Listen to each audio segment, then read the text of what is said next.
Ons is nou by Lukas hoofstuk 18. Ons het laas keer stilgestaan by die gelykenis wat Jesus vertel het oor die fariseer en die tollenaar. En nou is ons by die 3 verse wat handel oor Jesus se interaksie met die kindertjies en dan ook hoe hy die kindertjies as voorbeeld gebruik. En ons gaan nou sien ook waarop die teks neerkom. Maar kom ons lees vanaf vers 15 van Lukas 18. En hulle het ook die klein kindertjies na hom gebring, sodat hy hulle kon aanraak. En toe die disippels dit sien, het hulle hul bestraf. Maar Jesus het hulle na hom geroep en gesê, laat die kindertjies na my toe kom, en verhinder hulle nie, want aan sulkes behoort die koninkryk van God. Voorwaar ek sê vir julle, elkeen wat die koninkryk van God nie soos 'n kindjie ontvang nie, sal daar nooit ingaan nie. So ons staan net stil by daardie 3 verse, die gedeelte hierna, die ryk jong man, het 'n verband, daar's 'n verbintenis met hierdie gedeelte wat ons ook dan nou gaan sien. Ja, so die vraag is seker dan, wat is die verband tussen hierdie 3 verse en die omliggende teksgedeeltes? Die groot tema wat mens eintlik sien in hierdie hoofstuk tot dusver en dan ook by die ryk jong man is dat disippels van Jesus, mense wat Jesus volg, wat Jesus wil volg, is mense wat erken hulle is afhanklik van die Here. Daardie is nogal die kenmerk deur hierdie teksvers. In hierdie hoofstuk. Ware disippels gee hulle self heel hartig oor aan die Here vir redding, uit hulle nood, vir redding, natuurlik ewige redding, maar ook vir redding uit hulle omstandighede, in die sin dat die Here hulle harte sal verander en sal help in hulle moeilike omstandighede. Die Here gaan nie noodwendig moeilike omstandighede wegneem nie, maar ons gebede, weet ons, die Here hoor dit en hy verander ons, sodat ons ook ons beproewinge kan dra.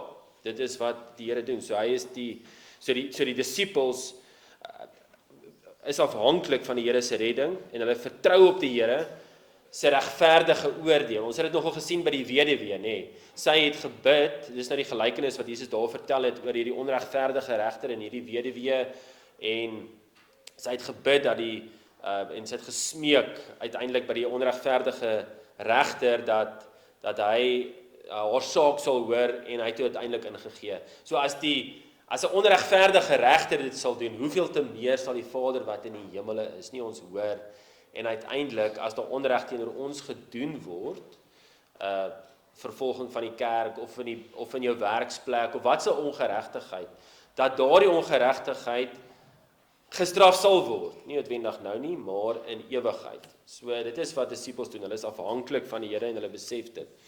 In Lukas 18, vers 9 tot 14, hierdie vorige gedeelte, voor hierdie kindertjies gedeelte, het ons die tollenaar wat, ons sien, hy kom in die koninkryk in, omdat hy nie op homself vertrou het nie, maar op die Here. So hy vertrou op die Here, hy is afhanklik van die Here. En dit staan teenoor die fariseer, wat afhanklik is van homself. Hy het homself vertrou. Hy het homself vergelyk met ander mense. Hy het hom nie self vergelyk met die Here se wet en wie die Here is nie. In Lukas 18, vers 18 tot 30, waar die ryk jong man is, sien ons daar, dit is iemand wat op besittings vertrou. So hulle is afhanklik van besittings. Hulle vreugdes is afhanklik van besittings, op dit wat hulle sien. En hierdie ryk jong man sal net in die koninkryk van God inkom as hy nie meer op sy besittings vertrou nie, maar op die Here vir verlossing. So nou, tussen hierdie 2 ingaan gelykenisse, die gelykenis van die tollenaar en die ryk jong man, kry ons hierdie kindertjies gedeelte, hierdie klein kindertjies gedeelte. En hierdie klein kindertjies word as voorbeelde, as simbole vir ons voorgehou, van hoe iemand moet wees, wat in die koninkryk ingaan en die koninkryk wil ontvang. So hierdie is vir ons voorbeelde van hoe mense lyk wat in die koninkryk ingaan en die koninkryk ontvang. So Jesus begin dan hierdie gedeelte. Natuurlik gebeur niks toevallig in die Here Jesus se bediening nie. Hy het ook dit so beskik dat die kindertjies na hom toe sal kom en dat die disippels ook so sal reageer sodat hy dan hulle ook sou leer. En vers 15 sê, en hulle het ook die klein kindertjies na hom gebring sodat hy hulle kon aanraak. So soos Jesus nou besig was om te leer, soos Jesus besig was om gelykenisse te vertel, om die mense te vermaan, om hulle te wys hoe lyk die koninkryk van God en wie kan daar inkom, het mense, disippels van Jesus, mense wat Jesus gevolg het, wat ag gegee het op wat Jesus sê, wat saamgestem het met wat Jesus sê, want anders sou hulle mos nou nie die kindertjies na Jesus toe gebring het nie. Toe bring hulle nou hulle kindertjies na hom toe, en hulle wou gehad het, Jesus moet hy moet hulle aanraak, sodat hy hulle kon aanraak. Nou Matteus 19 vers 13 sê dit, toe bring hulle kindertjies na hom, dat hy hulle die hande sou oplê en bid. Dit laat mens nogal dink aan waar Jakob byvoorbeeld sy seuns geseën het. Dit is tipies 'n seën aksie. So dit is baie duidelik dat hierdie mense wat die kindertjies bring, glo wat Jesus sê, en hulle weet die seën, die goeie dinge, die geestelike goeie dinge kom van die Here af. Die vraag is seker dan, en dit is 'n billike vraag, watter ouderdom was hierdie klein kindertjies gewees? Dit is tog belangrik as ons kyk ook na die voorbeeld wat Jesus hier voorhou as die klein kindertjies. En as ons kyk na die Griekse woord daar, is 'n baie spesifieke Griekse woord, is die woord brephos wat gebruik word 'n paar keer in die Nuwe Testament. En byvoorbeeld, die woord brephos word gebruik om Johannes die Doper te beskryf. Johannes die Doper in die baarmoeder is 'n brephos. Hy is 'n klein kind. So dit is 'n klein kind wat baie afhanklik is van ander mense om vir hom te sorg. Hy kan nie op homself op sy eie lewe nie. Maar die babietjies buite die baarmoeder word ook beskryf as brephos. En dit sien ons in die geval van Jesus. Toe Jesus gebore is, Lukas 2, dan word hy genoem 'n brephos. Dus hy's 'n babietjie, 'n brephos. En die woord is dan reg vertaal in ons Afrikaans wat dit vertaal as klein kindertjies. Daai woord klein kom nie voor in die Grieks nie. Maar as jy kyk na die woord self, brephos, dan om duidelikheid te gee aan, hierdie is werklike klein kinders wat afhanklik is van ander mense om vir hulle te sorg, om hulle na Jesus toe te vat, dan is dit klein kindertjies wat na Jesus toe gevat is. So hulle is baie klein babietjies, of dan kinders wat dan afhanklik is van die ouers om hulle na Jesus toe te vat. So dis tipies nou kinders in die ouers se hande en arms wat hulle wat na Jesus toe gevat was. So hierdie gedrag van die ouers, so mense kan nou dink wat nou daar besig was om te gebeur. Hierdie ouers met hulle kinders, hulle wil hê Jesus moet hierdie kindertjies seën, want hulle weet die lewe, die seëninge vir ewig lê in Jesus. Nou bring hulle al die kindertjies na Jesus toe. Dit moes 'n benoude en 'n bedrukte omstandighede veroorsaak het. Jesus kan nie meer lekker bo die mense uitkyk en almal leer nie. Hy moet nou ietsie doen met hierdie kindertjies. Dit het Jesus se aandag geverg. En nou as mens nou dink uit die disippels, die noukring disippels van Jesus, kom ons sê maar die apostels, moes gekyk het na die klein kinders en hulle moes gedink het, wel, hierdie klein kinders kan nou nie mooi verstaan wat Jesus sê nie, so dit is eintlik onnodig dat hulle nou hier is en dat die ouers hulle bring. Dis ons nou beter dat Jesus die onderrig gee vir die groep, jy weet dat hy kan aangaan met daai bediening. Hy moet mense leer wat kan verstaan. En daarom, in 'n sin verstaan ons die disippels se reaksie, wanneer hulle dan in die einde van vers 15, dan lees ons, en toe die disippels dit sien, het hulle hul bestraf. Ons verstaan daai reaksie, want hulle wil hê Jesus se bediening moet effektief wees, dit moet sinvol wees, maar hulle het dit misverstaan. Dis baie duidelik wanneer ons die volgende verse lees. Ja, so volgens die disippels, volgens die apostels was Jesus, was die klein kindertjies besig om Jesus te pla, om sy hande op die kinders te plaas, was tydmors en nutteloos. Maar Jesus het dit so beskik. Hy het dit so bepaal om sy disippels te onderrig oor hoe die koninkryk van God werk. En Jesus wil twee sake, en ons gaan dit sien in die twee verse 16 en 17, hy wil twee sake wys oor die koninkryk. Wie deel het aan die koninkryk van God? Wie het deel aan die koninkryk van God? In beginsel, wie is daardie persoon wat deel het aan God se koninkryk? Wie is daardie persoon wat 'n goeie burger is van God se koninkryk? Onthou, die koninkryk van God is in 'n baie eenvoudige definisie is waar God regeer. Dit is die definisie van koninkryk van God, is waar God regeer. God regeer oor die hele heelal. So almal is onder God se regering in 'n sekere sin. Maar daar is sekere mense wat goeie burgers is van hierdie koninkryk en sekere mense wat slegte burgers is van hierdie koninkryk. En die goeie burgers kom in hierdie koninkryk in as goeie burgers deur genade. Goed, dit is die koninkryk van God. So, wie is hierdie persone wat deel het aan hierdie koninkryk van God? En hoe is hierdie iemand, hoe ontvang hierdie iemand die koninkryk van God? Daar's 'n verskil en ons gaan nou sien. In vers 17 is dit eintlik, hoe ontvang iemand die koninkryk? En in vers 16 dan sien ons wie het deel aan die koninkryk van God. Nou voor ons by hierdie twee sake uitkom, by verse 16 en 17 spesifiek oor hoe hierdie persone is wat die koninkryk van God beerwe, is dit tog goed en miskien nuttig, is 'n goeie afleiding uit die teks om te sien hoe Jesus sy disippels vermaan. Dit is nogal mooi, want mens kan maklik hier deurlees en sonder om hierdie interessante en waardevolle manier van vermaaning van Jesus te sien. Dan sê hy in 16, maar Jesus het hulle na hom geroep. Dit is nogal mooi. So, hy sien hierdie fout wat hierdie disippels maak. En hy kon selfs van daardie ouers wat hulle kindertjies bring, kon hy, hulle kon skade in 'n sin aangerig het. Hulle het gesondig daar. Hulle het nie reg gemaak nie. Maar Jesus roep sy apostels, sy disippels, sy noukring, wat nou besig is om die mense te bestuur, roep hy na hom toe, en hy roep hulle eenkant toe. Hy praat met hulle in die privaat. En hy is besig om hulle sagmoedig en tog ferm reg te help. Hy wil hulle leer. Hy verstaan hulle is sondaar mense wat moet vorder op hierdie pad van kennis en heiligmaking. So is mooi hoe Jesus met hulle werk. Hy het hulle goeie naam beskerm. Hy het hulle nie daarvoor die skade aangevat nie. Hy het begrip gehad vir hulle wanbegrip en mag hierdie ook dan vir ons.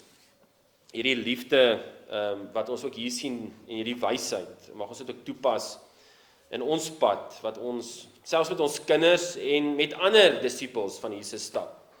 Maar goed, so dis nou net terloops.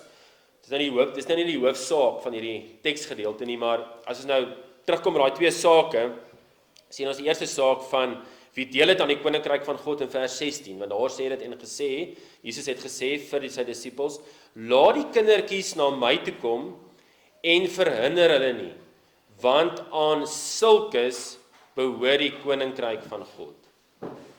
Want aan sulkes behoort die koninkryk van God. Nou die klemwoord daar is sulkes. Mense soos die kindertjies.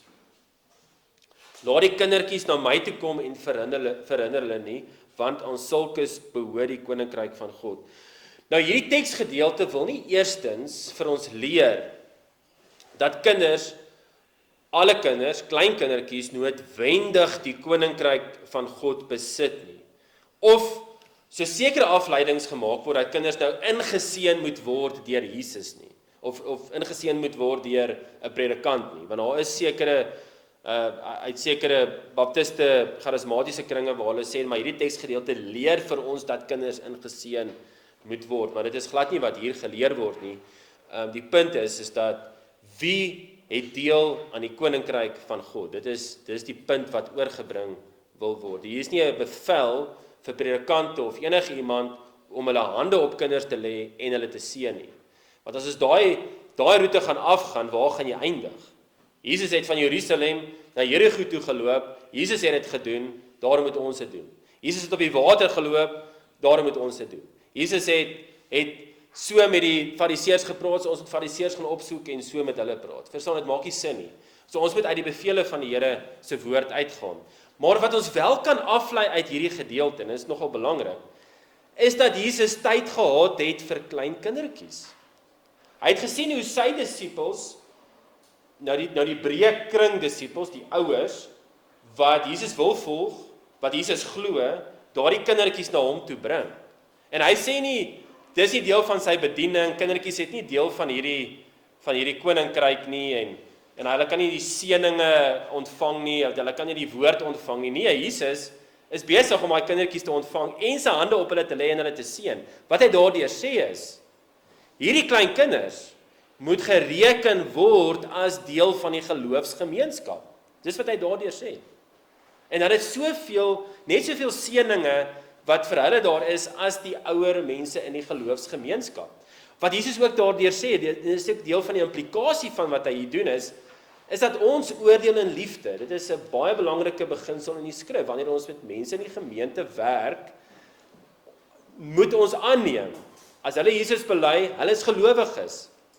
En so ook, wanneer daar kindertjies van gelowiges gebore word, neem ons aan hulle is gelowiges. En ons neem aan hulle is deel van hierdie gemeenskap, wat hierdie beloftes van die Here ontvang, wat in 'n verhouding met die Here staan, met wie die Here werk, en daarom moet hulle ook die teken van hierdie verhouding, van hierdie beloftes, van hierdie verbond kry.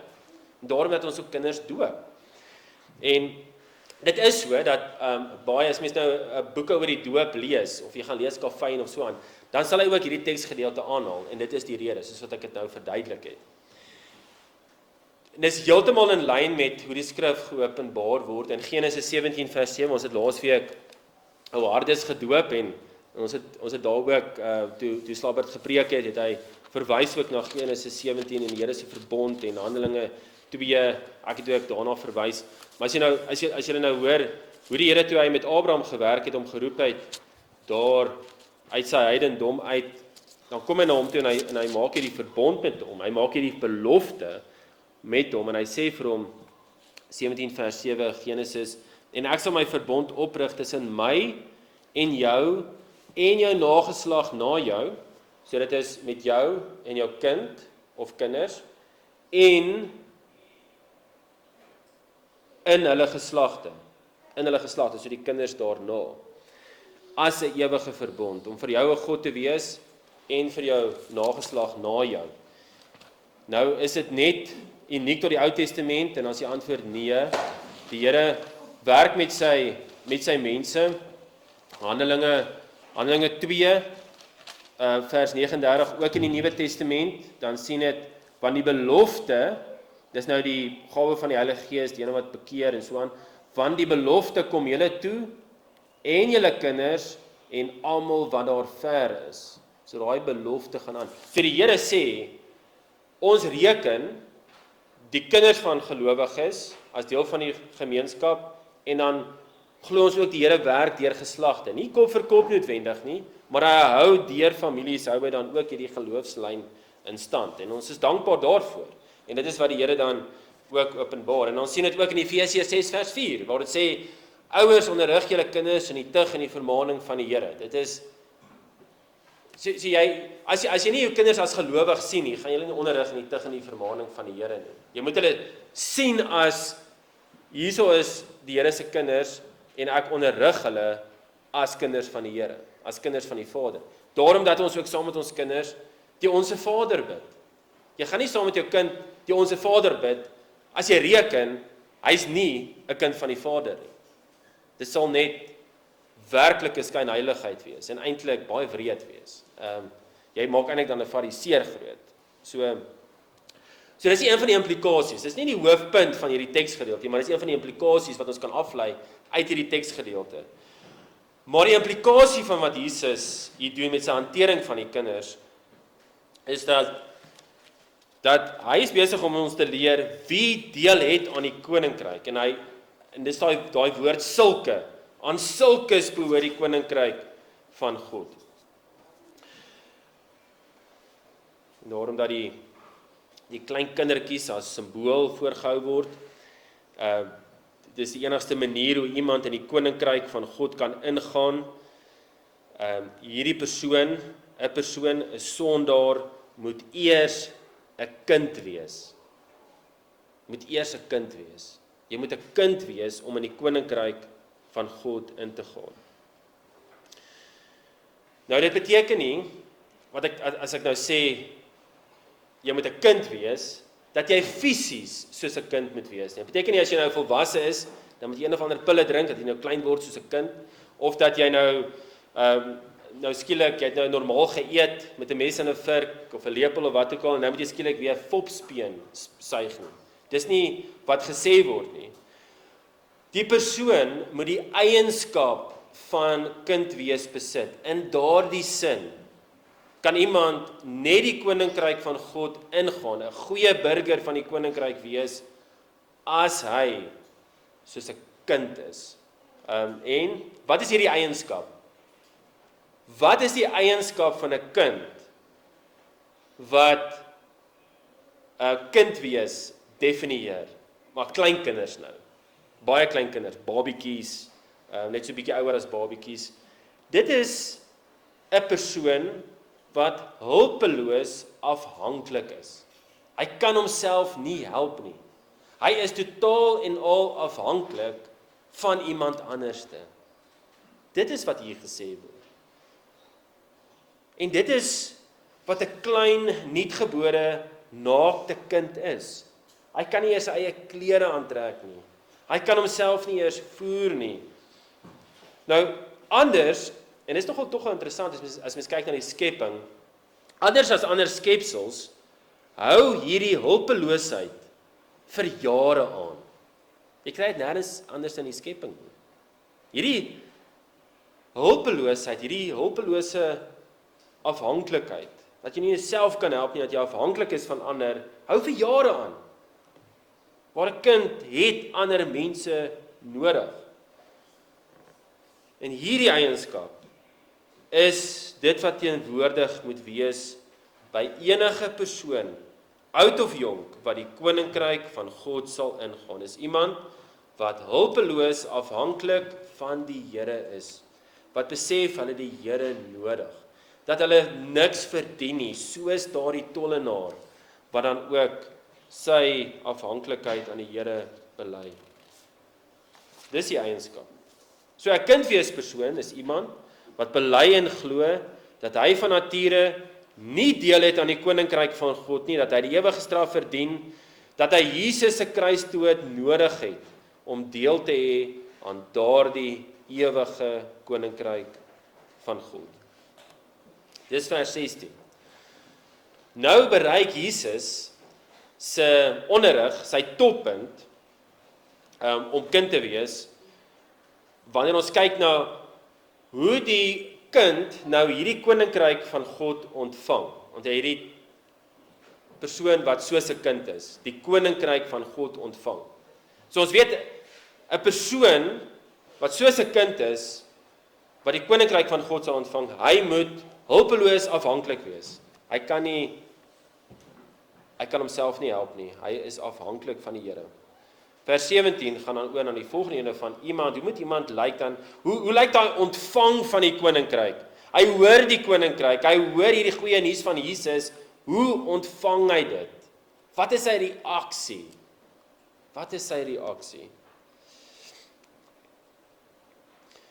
Vers 17. Voorwaar ek sê vir julle, elkeen wat die koninkryk van God nie soos 'n kindjie ontvang nie, sal daar nooit ingaan nie. So dit gaan oor ontvang.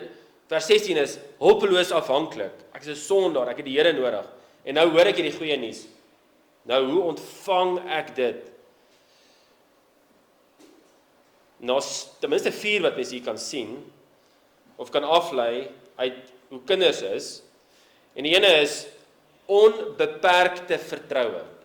Onbeperkte vertroue. 'n Kind as hulle klein is, dan het hulle baie vertroue op hulle pa of hulle ma.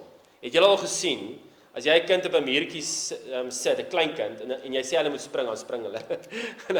en hulle gooi hulle arm so uit en dan spring hulle. Dit is onbeperkte vertroue. En dis daai jong kind wat homself so oorgooi en hierdie wonderbaarlike vertroue in hulle paas het en ander mense om vir hulle te sorg. Hierdie vertroue staan teenoor baie skeptiese teoloë van Jesus se dae. Dink maar aan die Fariseërs wat elke woord omtrent van Jesus in twyfel getrek het. Vandag baie teoloë en mense wat baie krities na Jesus kyk, elke ding wat Jesus gedoen het, bevraagteken. 'n Kind, die eienskap van 'n jong kind, staan teenoor dit. Onbeperkte vertroue. Dit is hoe 'n disipel van Jesus lyk. Ten minste hoe ons daarin groei. Maar tog in beginsel is dit tog wat 'n gelowige is, nee, kom ons sê jy lees 'n stukkie in die Bybel. Dit is tog so belangrik. Nou kom jy by 'n teksgedeelte en dan sien jy hierdie teksgedeelte, dit lyk regtig asof dit heeltemal die skrif weerspreek. Die skrif sê ietsie hier so en hier sê dit iets anderste. Hoe gaan 'n disipel van die Here op daardie oënskynlike teenstrydigheid reageer? Hy gaan nie sê, "O ja, ek het die Here nou uitgevang nie." Hy gaan mos reageer met, "Ek verstaan nie mooi nie. Ek vertrou die Here se woord is reg en die Here weet wat hy sê en hy gaan mos nooit lieg nie, hy is die God van waarheid." Dis hoe jy dit mos gaan benader. Jy het hierdie onbeperkte vertroue. Jy gaan nie noodwendig dit verstaan nie. Daai eienskap moet daar wees. Dit staan teenoor die fariseer tipe kritiese benadering van die skrif. Dis dan nie onbeperkte vertroue nie. So dis die ene wat ons sien. Die ander is opregte nederigheid. Klein kindertjies sukkel nie met verskillende forme van hoogmoed wat met volwassenes geassosieer word nie. Anders as fariseërs, sien jy nie babietjies of hierdie klein kindertjies wat trots is op hulle eie vermoë, op hulle eie deugde nie. Jy sien dit, hulle stap nie hier rond en sê ek is so slim en ek is so 'n goeie mens nie. Jy sien nie dit nie.